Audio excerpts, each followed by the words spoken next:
Hi guys, hello YouTube, welcome back to my channel, thanks for watching. Today I just want to give you an update on my Green Z. I hope it's in frame.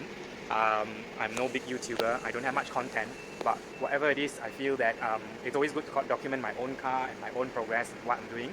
So here we are, 1 month after my last video of repairing the floorboard, the rusty floorboard on this Z. I've only driven it twice or 3 times since it has come out of its hibernation of 2.5 years, and I thought it would be a quick and simple refresh, change oil, fix the rust on the floor, which was not planned for, and drive it as usual again for the next couple of years. But no, it wasn't that easy this time. Took it out of the workshop after refreshing all my loops and fixing the rusty floorboard, as you could see in my previous video, and white smoke started to bellow out the exhaust. I will show you, I'll insert a clip in here, in between this video.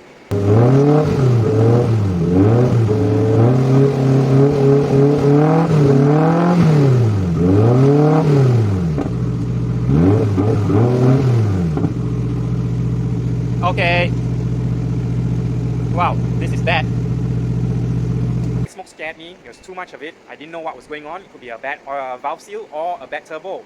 Bad turbo, highly unlikely, because I've not used the car for 2.5 years, and prior to using the, putting the car down 2.5 years ago, everything was working perfectly. It was a nice car, everything had no issues. I could go long distance with it, I could daily it, no white smoke, turbo was fine. But 2.5 years later, all of a sudden, spontaneously, white smoke from the turbo, highly unlikely. But anyways, troubleshot, took the turbo off, ran the car without a turbo, no white smoke from the engine. Phew.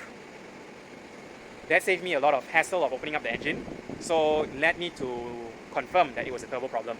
Looked at the back end of the turbo in the exhaust housing, and it was black, sooted, full of oil. Confirmed turbo was leaking. Never mind, I have another spare Precision 6266. Why? Because I've had this issue before. I had white smoke blowing out my very first Precision 6266, and I had to buy a second one. So that spare Precision 6266, although it's blowing white smoke, it worked. And I've kept it for so many years, maybe 4 or 5 years, and I have hybrid it to a Garrett cartridge now. I will show you the hybrid turbo. And so while I'm at it, and since this car has had a few things that need to be done, which is namely replacing the turbo, I've also decided to fix my fuel surge tank for the umpteenth time. I'll replace my fuel surge tank with a modern day, new age style in-tank fuel pump fuel surge tank, replacing the Bosch 044s, which are external fuel pumps, which always dry up, and due to long hibernation, due to long unused, long-term hibernation. Don't use the car, don't use the fuel pump gets spoiled. So that's $800 for fuel pump there. I've got one sport one, which is my secondary fuel pump. That's $800 worth of fuel pump. Every time I park the car for a year and then I revive it, I have to replace the fuel pump, which is just annoying. Anyways, I'll show you what is the new fuel surge tank which I'm going to use. It's from Elixir. It will have in-tank fuel pumps, and I'll show you in a minute. Let's go to the turbo and fuel pump. Hey, this guy. So this is my old messed up turbo. We're going to have to replace this with something else. It's a journal bearing billet fin Precision 6266, 62 mm inlet, 66 mm outlet. Good for 750 horse. Never use it to that. But anyways, replacing this with this. Bam! The beauty and magic of YouTube. So this will be the new turbo, replacing this old turbo. It's exactly the same thing, exactly the same compressor housing and exhaust housing. The only difference is that this is 66 millimeters. This has been ported, has been bought bigger. It's 66 millimeters now, and it has a Garrett cartridge. This, on the other hand, is 62 millimeters, and it's a genuine Precision journal bearing turbine. This is a Precision housing with a Garrett cartridge, water cooled, and the frame is slightly wider from eyeballing it.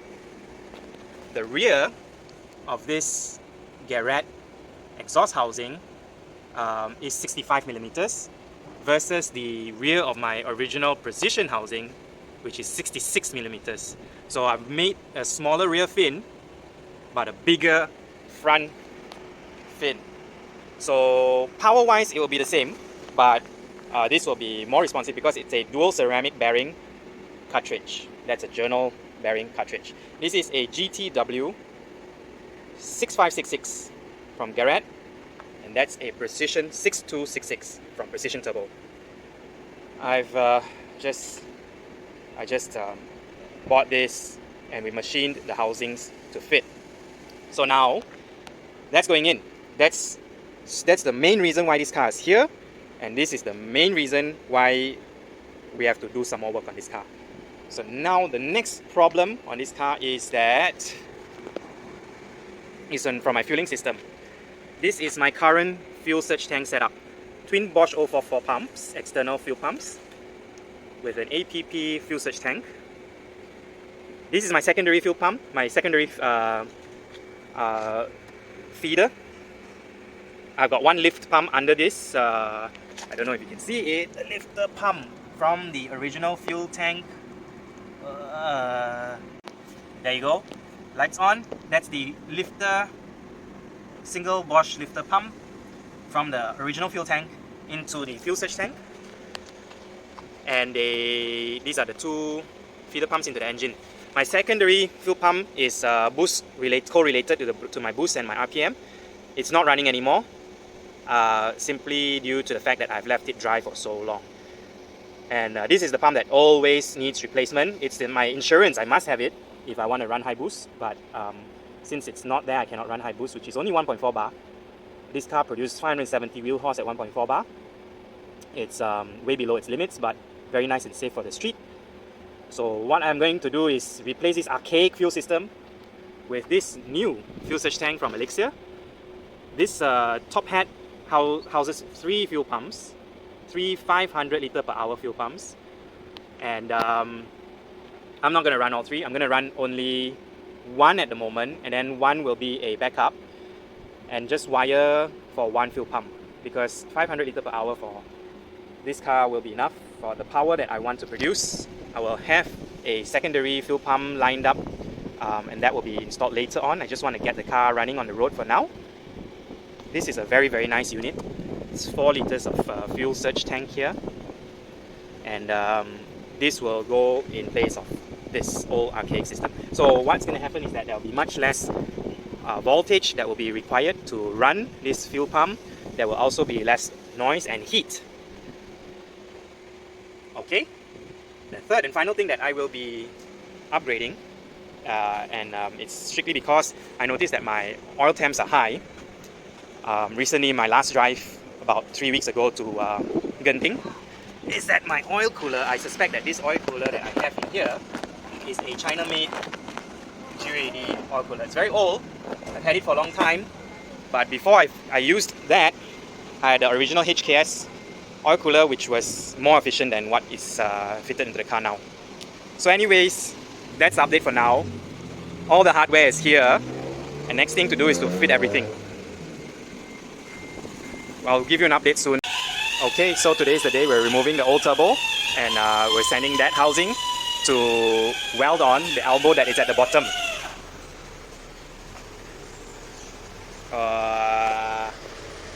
That elbow which connects to this. So we're re-welding an elbow to the new housing. Okay, so now the car is hoisted up into the air. We have removed the turbo, identified where the water and oil feed lines will be coming from again. Previously I ran the turbo, the Precision 6266 didn't have a water feed line, so we're going back to a water-cooled turbo. And if you can see the open hole and the block, the top one, that is, come on, focus.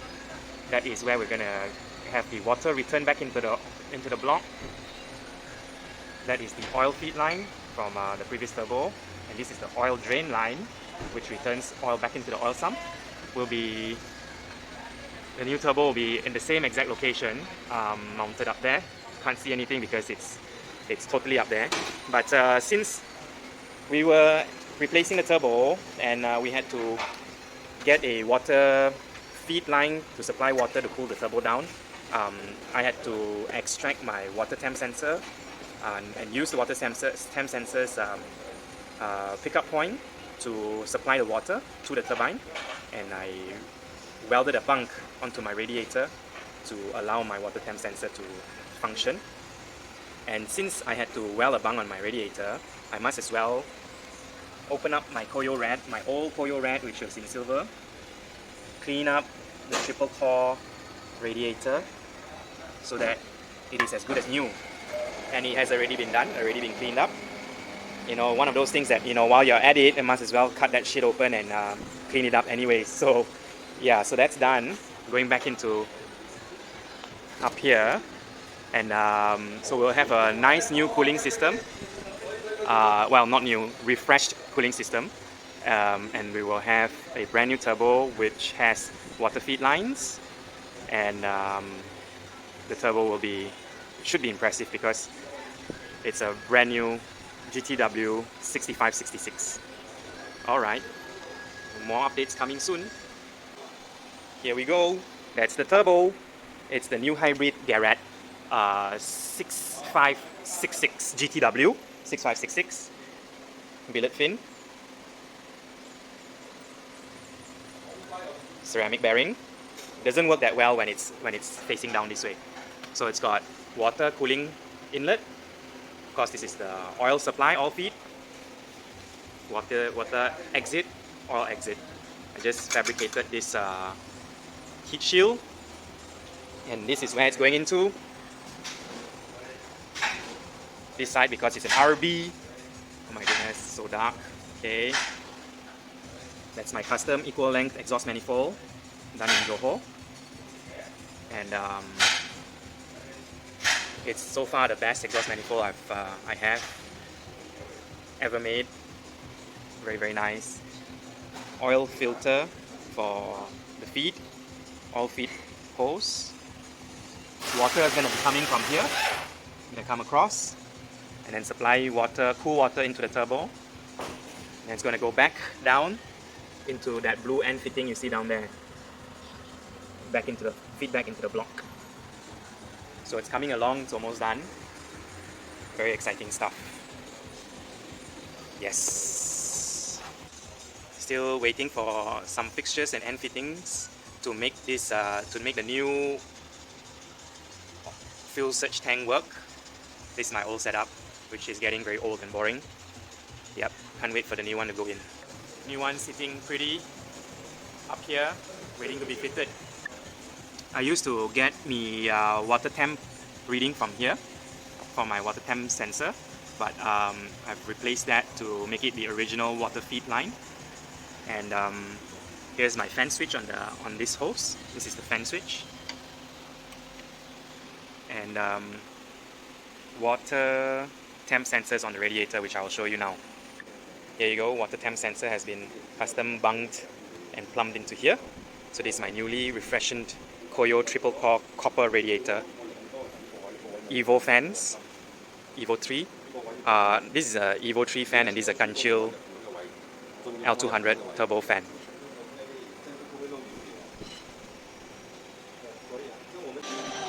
Okay, hi YouTube. This is my 280ZX completely done. New fuel surge tank in the back. It's cleaned up. I didn't want to open the car up just because it's nice and clean now. Okay, let me open the hood and show you all the new sexy turbo setup, because that's what's on everybody's mind. Here you go.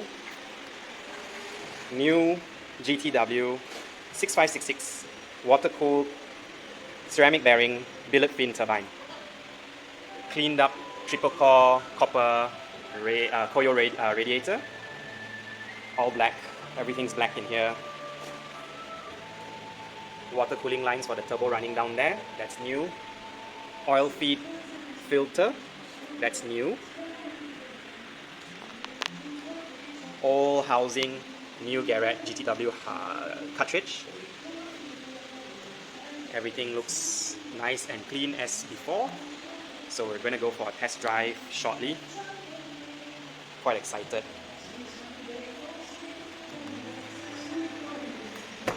nothing else was done. Tidied up some wiring because had some wiring issues. Okay, all nice and clean. Let's go for a quick drive. It's raining outside.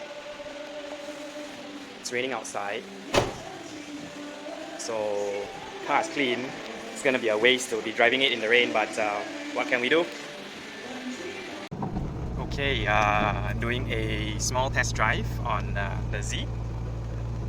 And yeah, I can't be doing this driving and videoing, so just to let y'all know, going for a small test drive, waiting for the temperatures all to warm up before we can feel the how responsive the new turbo is.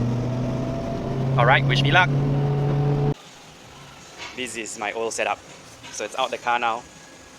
Car drove nicely, no problems, but it's raining too heavily to do a real test drive, and didn't really come on boost much. Every time I came on boost, it spun the rear tires, so it's a bit scary. My ball's not so big already lah. Getting old. Ball's not there no more. So anyway, testing this kind of a car with a new turbo, slipping everywhere on the streets, not advisable. I think that's I rather choose the wise thing to do and not smash it and total it. So anyways, very happy with it. Hopefully I can bring it back home tomorrow. If I don't drive my other car, then it should be fine. But anyways, yep, this wraps it up. I owe you all a final video or image of the new fuel tank in its final location. Hopefully I get it done for you before I upload this video. Thanks for watching, guys. Ciao. Alright, look at that RB30Z. What a beauty. What a beauty. Hello Intertubes.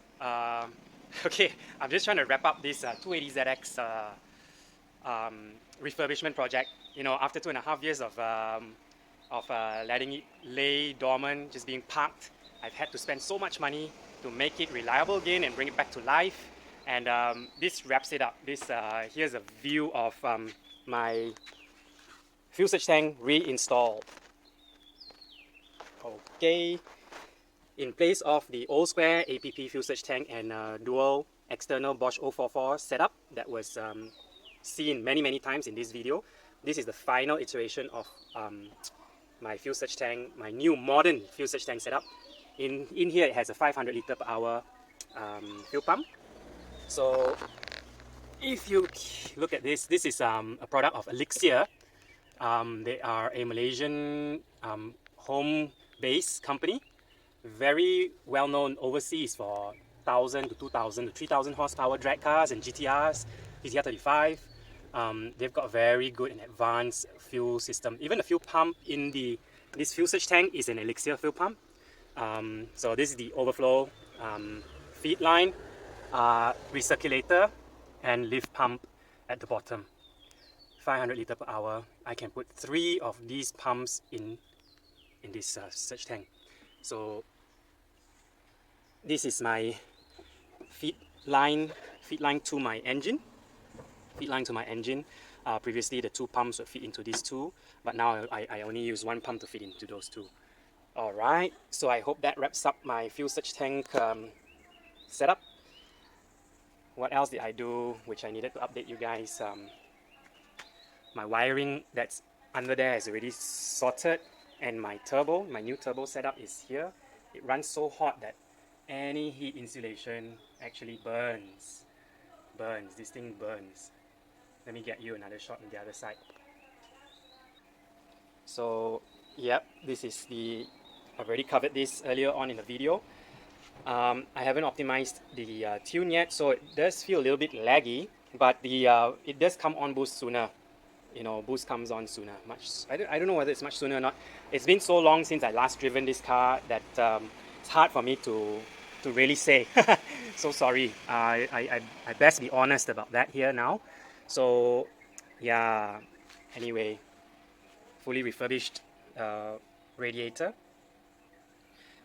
It was half stuck with all the rust and soot and dirty stuff. It's been cleaned before, it's been cut open and cleaned before in the past, but I don't know why after sitting for 2.5 years it would get dirty again. But anyways, I've flushed my whole engine's cooling system. and it has now been fully cleaned. So it's nice and cool. The car runs nice and cool. This is the new water feed line from over here, which I used to get my water temp reading out of. So I've got water feed line. This is the original water feed line. Goes across and feeds into the turbine. In here, out there. Oil feed in here and out down there. Water feed line going back into the block down here. All my turbo hoses. Boost. Alright, I think this is about it. This wraps up this refurbishment process of my 280ZX. Now, the only thing to do with it is to drive it, and I can't wait to drive it. I hope I can wake up early enough tomorrow to go up Ulu Yam with it, and that will be another video, I guess. So, thanks for watching, guys, and I hope you enjoyed this video and it wasn't too draggy. I'm not a professional YouTuber. I just do it for my own record, and it's just to archive my own work on each of my car. If you guys like to see something in particular or specifically want to know some information, just let me know. Write a comment and I'll do my best to reply. Alright guys, thanks for watching.